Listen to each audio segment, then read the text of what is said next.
YouTube channel पर आपका हार्दिक अभिनंदन, स्वागत। मैं राजेंद्र गुर्जर, क्लास 12th भूगोल विषय को लेकर आज हम चर्चा करेंगे कि मानव भूगोल क्या है और अपने सिलेबस के अकॉर्डिंग जो फर्स्ट चैप्टर है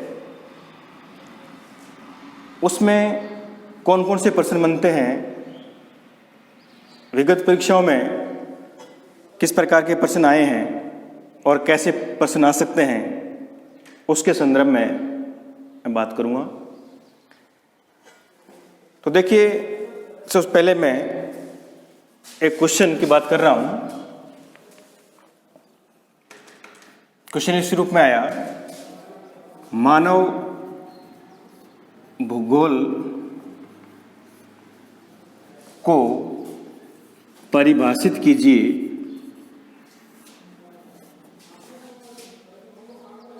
तथा इसके विषय क्षेत्र एवं प्रकृति को समझाइए। बड़ा प्रश्न बन गया कि मानव भूगोल क्या है, मानव भूगोल की प्रकृति क्या है और इसके विषय क्षेत्र क्या है। तो देखिए, प्रश्न छोटे रूप में आएगा तो ऐसे भी आ सकता है, मानव भूगोल में संभववाद सिद्धांत क्या है या निश्चयवादी सिद्धांत क्या है या नवनिश्चयवादी सिद्धांत क्या है। पिछली बार पूछा गया, रुको और जाओ, रुको और जाओ सिद्धांत के प्रतिपादक कौन थे। तो प्रश्न चाहे कैसे भी हो, लेकिन अपने को समझना है पूरी कंसेप्ट को कि मानव भूगोल क्या है, मानव भूगोल के जनक कौन हैं, मानव भूगोल की परिभाषाएं क्या हैं और श्रेष्ठ परिभाषा क्या है, इसकी बात मैं करूंगा। तो देखिए, सबसे पहले जो भूगोल शब्द है, यानी अंग्रेजी में इसको ज्योग्राफी, देखिए एक लैटिन वर्ड है और दो शब्दों से मिलकर बना है जियो और ग्राफी, जिसका शाब्दिक अर्थ होता है पृथ्वी का वर्णन करना। और भूगोल की दो शाखाएं हैं, जिसमें फर्स्ट है भौतिक भूगोल और सेकंड है मानव भूगोल। भौतिक भूगोल को अंग्रेजी में फिजिकल ज्योग्राफी बोलते हैं और मानव भूगोल को ह्यूमन ज्योग्राफी बोलते हैं। आज अपने सिलेबस के अनुसार अगर बात करें तो मानव भूगोल का अपना ये टॉपिक है और मानव भूगोल से मैं शुरुआत कर रहा हूँ। लेकिन थोड़े से मानव भूगोल के इतिहास की बात हम करते हैं कि 18वीं शताब्दी, और 18वीं शताब्दी में मानव भूगोल की शुरुआत हुई। अब एक प्रश्न बनता है कि मानव भूगोल के जनक कौन है, यानी ह्यूमन ज्योग्राफी जो है, ह्यूमन ज्योग्राफी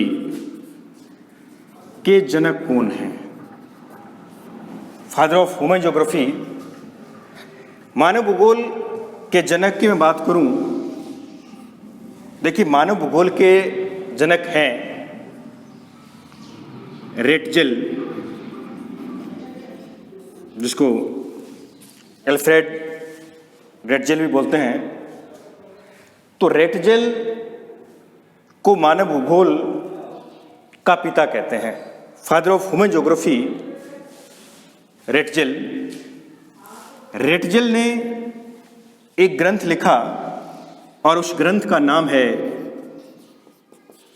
एंथ्रोपोजियोग्राफी।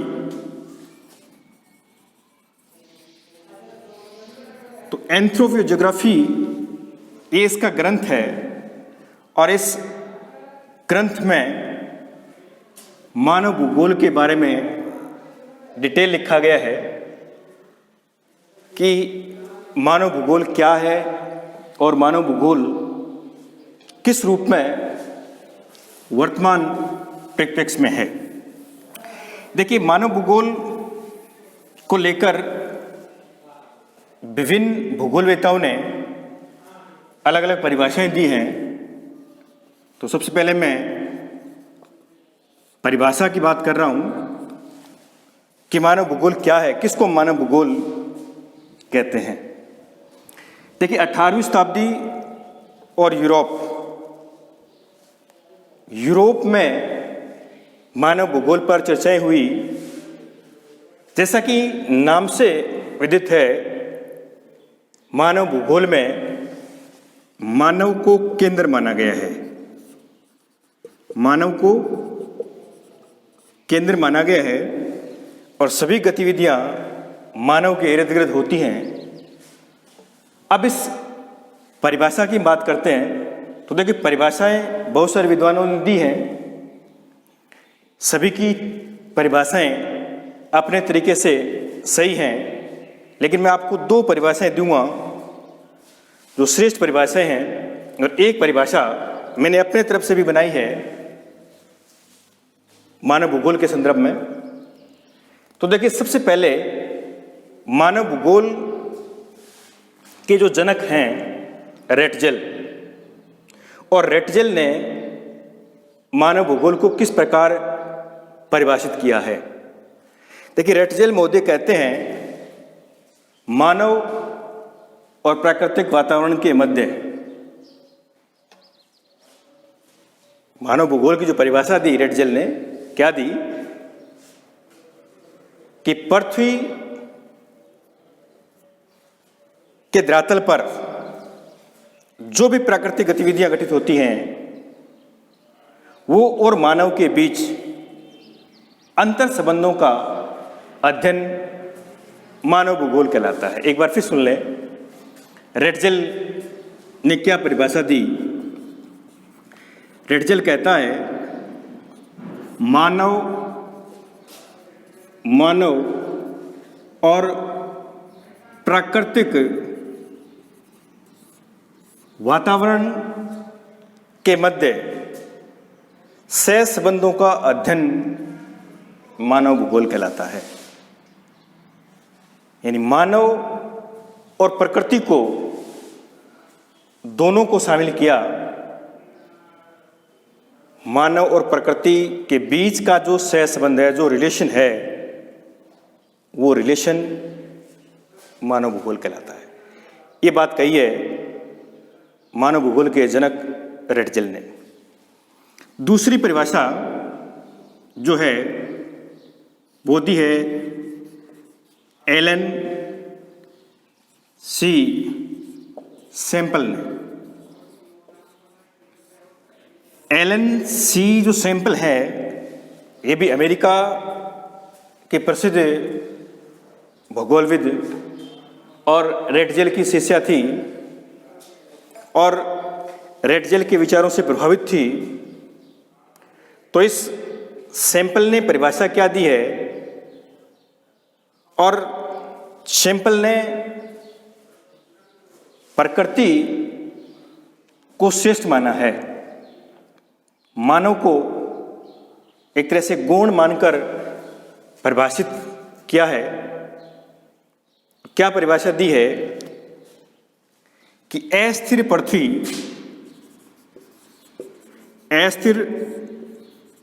पृथ्वी और चंचल मानव, अस्थिर पृथ्वी और चंचल मानव के बीच का जो संबंध है, वो संबंध मानव भूगोल कहलाता है। यानी अस्थिर पृथ्वी है और चंचल मानव है, दोनों के बीच का जो संबंध है, जो रिलेशन है, वो मानव भूगोल कहलाता है। मेरे से कोई पूछे कि मानव भूगोल की क्या परिभाषा है, तो बिल्कुल सिंपल सी परिभाषा बताऊंगा कि प्राकृतिक वातावरण और मानव के बीच अंतर संबंधों का अध्ययन मानव भूगोल है। तो ये मानव भूगोल की परिभाषा है। अब इस मानव भूगोल के कुछ सिद्धांत चलते हैं और मानव भूगोल के सिद्धांतों को हम 3 भागों में बांटते हैं। पहला जो सिद्धांत है वो है निश्चयवादी सिद्धांत, दूसरा संभववादी सिद्धांत और तीसरा नवनिश्चय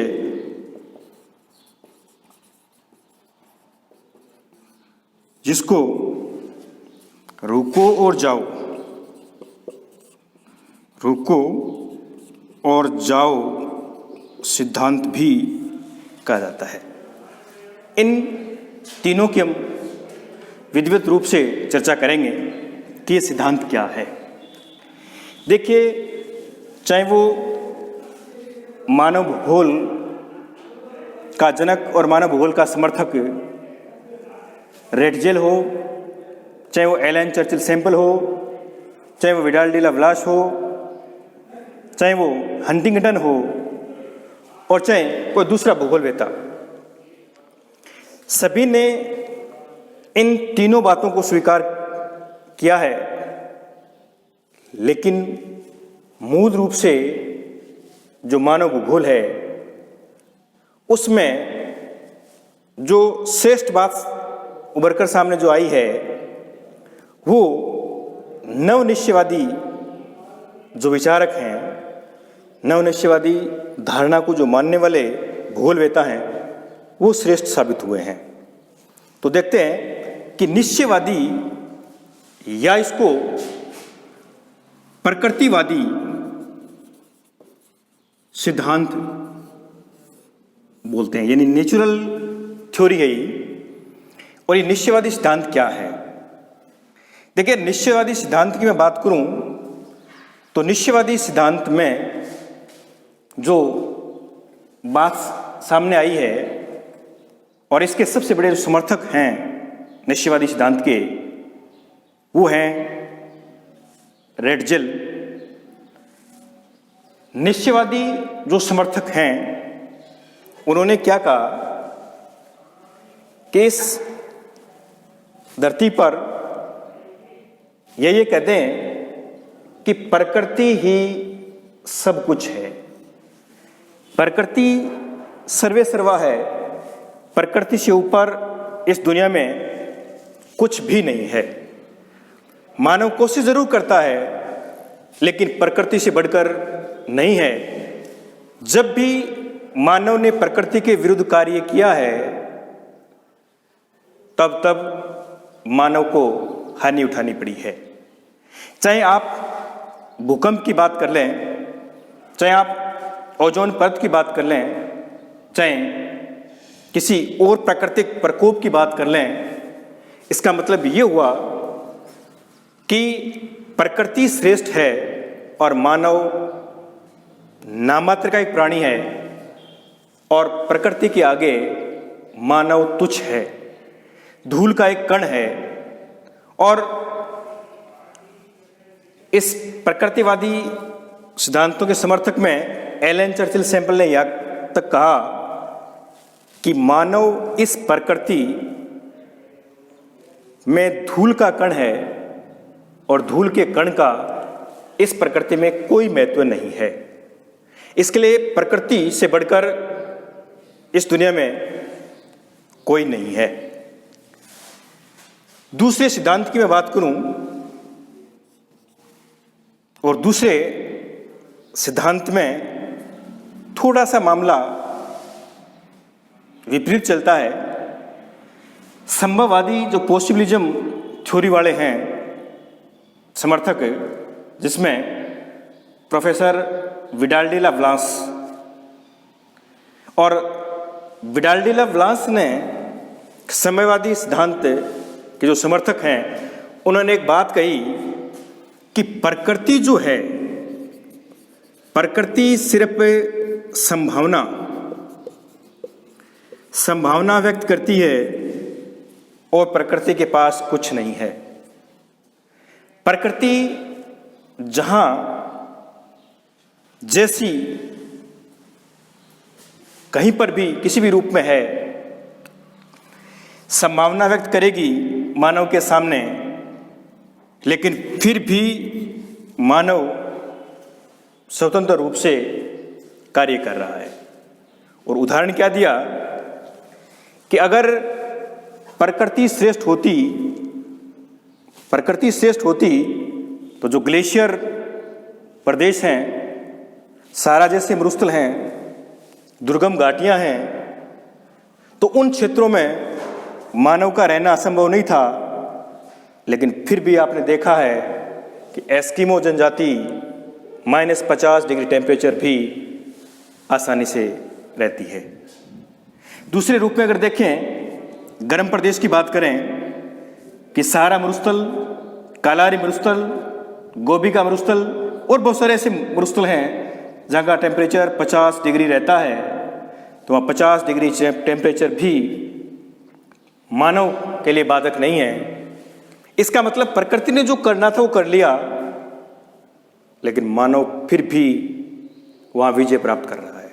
इसका मतलब प्रकृति सिर्फ संभावना व्यक्त करती है, ऑब्स्टेकल उपस्थित करती हैं, बैरियर लगाती हैं, लेकिन मानव ने उन सभी बैरियरों का रास्ता निकाला है और वहाँ स्वतंत्र रूप से अपना कार्य कर रहा है।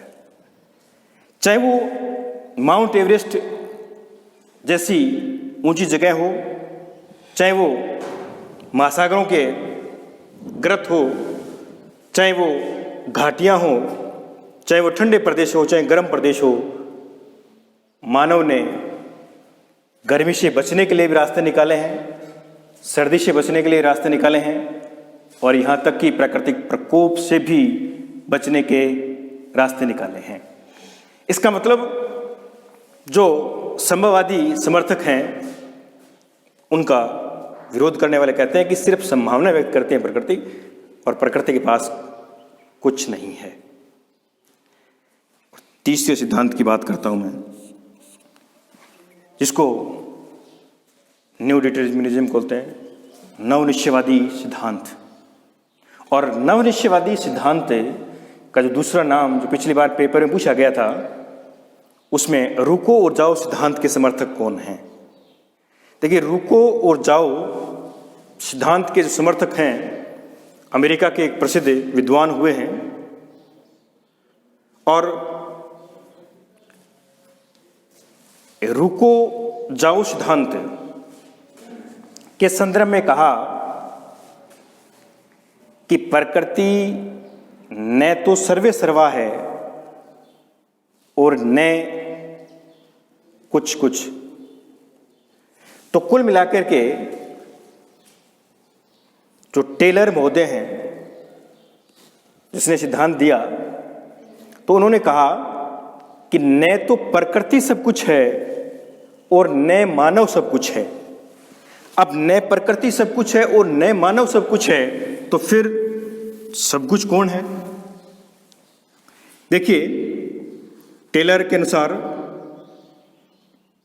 कि मानव और प्रकृति दोनों को हम साथ मिला दें तो ही कोई चीज का विकास और कोई गतिविधियां संभव हो पाती हैं, कि न तो अकेला मानव श्रेष्ठ है और न अकेली प्रकृति। दोनों का जो तालमेल है और दोनों साथ मिलके चलेंगे तो निश्चित रूप से विकास होगा, और दोनों अलग अलग चलेंगे तो निश्चित रूप से विनाश हो जाएगा। उदाहरण क्या दिया रुको और जाओ सिद्धांत में टेलर ने? देखिए, जैसे कोई ट्रैफिक का किसी शहर में बत्ती लगी होती है ट्रैफिक को नियंत्रण करने के लिए। देखिए उसमें लाल और हरी बत्ती होती है। जैसे अपने को पता है लाल निशान है तो रुकना है, इसका मतलब ट्रैफिक जाम है। लेकिन जैसे ही हरी बत्ती होगी और हरी बत्ती का सिग्नल इस बात का संकेत है कि रास्ता क्लियर है, तो कोई ट्रैफिक, कोई वाहन अगर चौराहे पे खड़ा है और लाल बत्ती है इसका मतलब आपको रुकना है, हरी बत्ती है इसका मतलब आपको चलना है। तो यही सिद्धांत इस रूप में है कि कुछ जगह ऐसी हैं, कुछ स्थान दुनिया के ऐसे हैं, ये कहते हैं कि कुछ प्राकृतिक गतिविधियां, प्राकृतिक स्थान जहां पर मानव को मौन रहना पड़ता है, और कुछ स्थान ऐसे हैं जहां मानव बिना किसी हेजिटेशन, बिना किसी रुकावट के स्वतंत्र रूप से कार्य करता है। तो ये नवनिश्चयवादी सिद्धांत है जिसको आधुनिक भूगोल का सिद्धांत भी कहते हैं कि न तो प्रकृति सब कुछ है और न मानव सब कुछ है। दोनों जब साथ मिलके चलेंगे तो दोनों का विकास है, और दोनों अलग अलग चलेंगे तो निश्चित रूप से दोनों को नुकसान उठाना पड़ेगा। तो ये थे मानव भूगोल के 3 महत्वपूर्ण सिद्धांत। प्रश्न कैसे आया? 2 साल पहले पूछा गया संभववाद पर टिप्पणी लिखिए या नवनिश्चयवादी सिद्धांत की व्याख्या कीजिए। तो इस बात को आप समझ गए होंगे। अब उसके बाद में और जो महत्वपूर्ण प्रश्न बनता है वो क्या बनता है इस चैप्टर के हिसाब से, वो उपक्षेत्र पूछ सकता है, और पूछा भी गया एक बार। उपक्षेत्र में अगर बात करें तो इसमें निर्वाचन, भूगोल उपक्षेत्र का पार्ट है, जनसंख्या भूगोल उपक्षेत्र का पार्ट है, परिवहन भूगोल, संचार भूगोल। तो ये सारी की सारी जो ब्रांच हैं ये उपक्षेत्र के अंतर्गत आती हैं। तो ये सारी बातें, और इन सब बातों के उपरांत ये जो अपना लेसन है, इस लेसन की मैंने आपको थ्योरी इन सारांश रूप में बताई है। और प्रश्न की बात करूं मैं तो प्रश्न पूछा गया कि मानव भूगोल का केंद्र बिंदु क्या है। सामान्य सी बात है, जब हमने स्टार्टिंग की थी उस समय कि मानव भूगोल का केंद्र मानव है। फिर प्रश्न आया कि मानव भूगोल के प्रकृतिवादी सिद्धांत से आप क्या समझते हैं, उसकी हमने चर्चा कर ली। परिभाषा पूछ सकते हैं, परिभाषा कई बार पूछी गई है कि अस्थिर पृथ्वी और चंचल मानव को परिभाषित किसने किया, ये परिभाषा किसने दी। ये सारे तथ्य इसी चैप्टर से जुड़े हुए हैं। तो आज हम इतनी बात करेंगे। धन्यवाद।